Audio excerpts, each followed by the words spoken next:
গত ২৫ বছরে সুন্দরবনে প্রাণ হারিয়েছে ৬১টি বাঘ, কিন্তু সব প্রতিকূলতা জয় করে আবারও আমাদের জাতীয় পশু ঘুরে দাঁড়াচ্ছে, বাড়ছে তাদের সংখ্যা।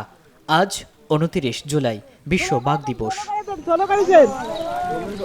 একসময় চোরা শিকারী আর জলবায়ু পরিবর্তনের ধাক্কায় হুমকির মুখে পড়েছিল সুন্দরবনের বাঘ। তবে আসার কথা হলো, সুন্দরবনে এখন আর বাঘের সংখ্যা কমছে না, বরং ধীরে ধীরে বাড়ছে। ২০১৫ সালে ক্যামেরা ট্র্যাপিংয়ের মাধ্যমে গণনায় বাঘ ছিল ১০৬টি, যা ২০২৪ সালে বেড়ে দাঁড়িয়েছে ১২৫টিতে। বনের বিভিন্ন এলাকায় এখন প্রায় পর্যটক ও বনকর্মীদের চোখে পড়ছে জোড়া জোড়া বাঘের রাজকীয় বিচরণ। পদ্মা সেতু, মেট্রো রেল এবং এলিভেটেড এক্সপ্রেসওয়ে নির্মাণের গর্বিত অংশীদার বসুন্ধরা সিমেন্ট। বাঘের সংখ্যা বেড়েছে, কারণটা হলো কিছু সিমটম থেকেও কিন্তু বোঝা যায় বাঘকে কিন্তু খুব সচরাচর এখন দেখা যাচ্ছে।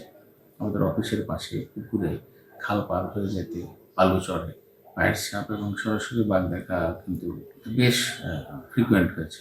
পর্যটকরাও খুব হ্যাপি, গেলেই পাচ্ছে। তো তাতে মনে হচ্ছে ইনশাল্লাহ বাঘ আমাদের বেড়েছে এবং মনে করছি আগামী জরিপে হয়তো বা ২৭ সনে জরিপে হবে। আশা করি একটু ভালো রেজাল্ট আমরা পাবো, একটা মানে ভালো পরিমাণের বাঘ আমরা বোধহয় পেতে পারি ইনশাল্লাহ। বন বিভাগ জানাচ্ছে, সুন্দরবনে এখন বাঘ আগের যে কোনো সময়ের চেয়ে বেশি নিরাপদ। ড্রোন ব্যবহার এবং হেঁটে হেঁটে তল্লাশি চালানোর কারণে চোরা শিকারীদের ফাঁদ ও তৎপরতা অনেকটাই কমে এসেছে। সম্প্রতি ফাঁদে আটকে যাওয়া ১০ বছর বয়সী এক সংকটাপন্ন বাঘিনীকে উদ্ধার করে দীর্ঘ চিকিৎসা সেবা দিয়ে বানে ফিরে দিয়েছে বন বিভাগ।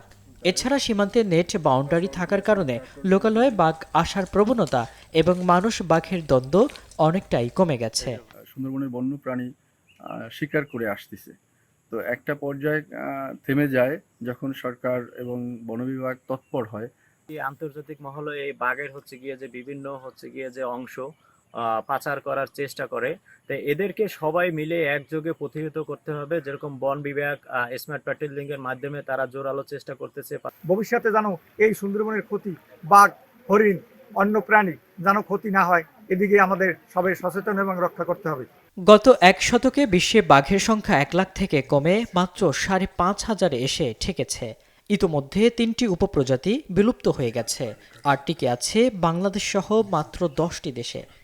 সুন্দরবনের জেলে ও সাধারণ মানুষের অভিজ্ঞতা বলছে, বনের গভীরে বাঘের মুক্ত বিচরণ এখন দৃশ্যমান, যা পরিবেশের ভারসাম্য রক্ষায় অত্যন্ত ইতিবাচক সংকেত। বাঘের প্রজনন কেন্দ্রগুলি যদি আপনি সংরক্ষণ করতে পারেন, সুষ্ঠুভাবে যাতে বাঘিনী প্রসব করতে পারে, সেই ব্যবস্থা করলে আমি আশা করি অদূর ভবিষ্যতে বাঘের সংখ্যা আরো বৃদ্ধি পাবে। সুন্দরবন যদি টিকে না থাকে, বিশ্বাস করুন সুন্দরবনের আশেপাশের মানুষগুলো, সুন্দরবন না থাকলে বাংলাদেশও টিকে থাকবে না। তবে বাঘ রক্ষায় স্বস্তি প্রকাশের পাশাপাশি দীর্ঘমেয়াদী পরিকল্পনার তাগিদ দিচ্ছেন বন্যপ্রাণী বিশেষজ্ঞরা। তাদের মতে, সুন্দরবনের পলি পড়ে ভরাট হয়ে যাওয়া নদী খাল নিয়মিত খনন করতে হবে এবং বনের উপর ৪০ লাখ মানুষের নির্ভরতা কমাতে হবে। কারণ সুন্দরবন না থাকলে বাঘ থাকবে না। তাই সবাই সচেতন হয়ে সুন্দরবন ও এর রাজকীয় বাঘ রক্ষা করা আমাদের সবার দায়িত্ব।